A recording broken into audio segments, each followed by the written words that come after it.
နိုင်ငံတနိုင်ငံထဲမှာပဲနေမယ်ဆိုရင်ဒီဘယ်နိုင်ငံကိုရွေးမလဲပေါ့နော်အဲ့တော့ဒီမိကုန်းကအရန်ကောင်းတဲ့မိကုန်းဖြစ်ပါတယ်ပေါ့နော်ဒီအခုလက်ရှိအချိန်နေမှာဆိုရင် UK မှာပဲနေချင်ပါတယ်ဘာလို့လဲဆိုရင်ဒီရဲ့အသက်အရွယ်အရာကိုကခီးသွားရတာကိုလည်းကြိုက်တယ်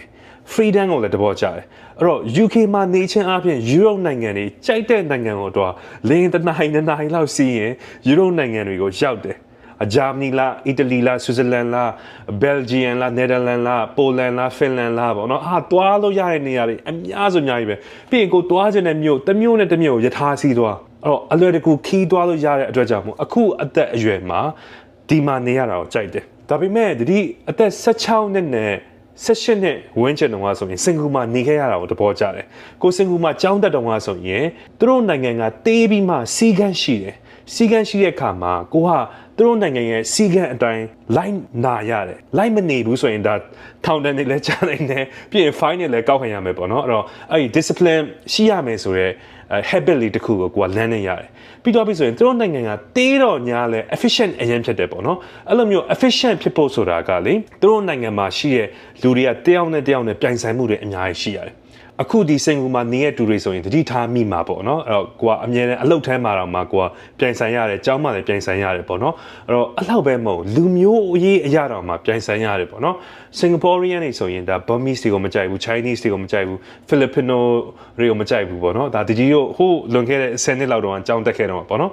အဲ့လိုမျိုးလေးခံစားမိတယ်ဒီလိုနဲ့ပဲအသက်18နှစ်ကနေအသက်20နဲ့23ဝန်းကျင်မှာတကြီးက Australia မှာကျောင်းတက်ခဲ့တယ်အဲ့ဒီအရွယ်မှာအမှနေခဲ့ရတာအကောင်းဆုံးပဲဒါတကယ်ပေါ့နော်ဘာလို့လဲဆိုရင်အဲ့ဒီ Australia နိုင်ငံမှာကျတော့ကိုက freedom နဲ့ peaceful ဖြစ်တဲ့ mindset ကိုရခဲ့ရပေါ့နော်အဲ့တော့သူတို့နိုင်ငံလူမျိုးတွေကပစ္စည်းအယိုးဆွဲတွေမရှိဘူးတတိယတငယ်ချင်းတွေအကုန်လုံးဆိုရင် university တက္ကသိုလ်ကိုလာတာတော့မှဖက်နှက်မစီကြပေါ့နော်ဖက်နှက်မစီကြဘူးနာရီမို့ဘူးရေမွေးမစွတ်ဘူးအင်ဂျီနဲ့စပင်ဖားလာနဲ့မတိရင်ကိုယ့်ရဲ့အိမ်နောက်ဖေးမှာအမိုက်သွားပြတ်တော့မဲ့လူတွေကြနေပဲဒါကျောင်းလာတက်တူရယ်နော်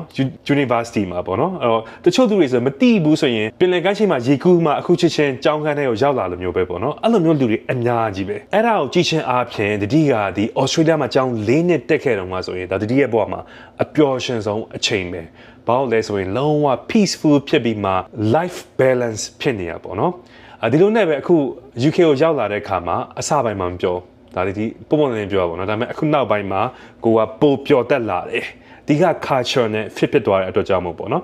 ဒီမှာနေရတာကိုသဘောကျပါတယ်ဒီနိုင်ငံကိုရွေးပါမယ်ဒါပေမဲ့နောက်ထပ်10နှစ်လောက်ကြာပြီးရဲ့နောက်ပိုင်းမှာဘယ်နိုင်ငံကိုရောက်မလဲဆိုတော့ကိုလည်းမသိဘူး maybe US ကိုပြောင်းမယ် New Zealand ကိုပြောင်းမယ်ဒါမှမဟုတ် South East Asia ကိုပြန်ပြောင်းနေမယ်ပေါ့နော်ဒါမစီစဉ်ရသေးဘူးမဲ့ကိုဘယ်ကိုပဲပြောင်းကိုနေရဲ့နိုင်ငံက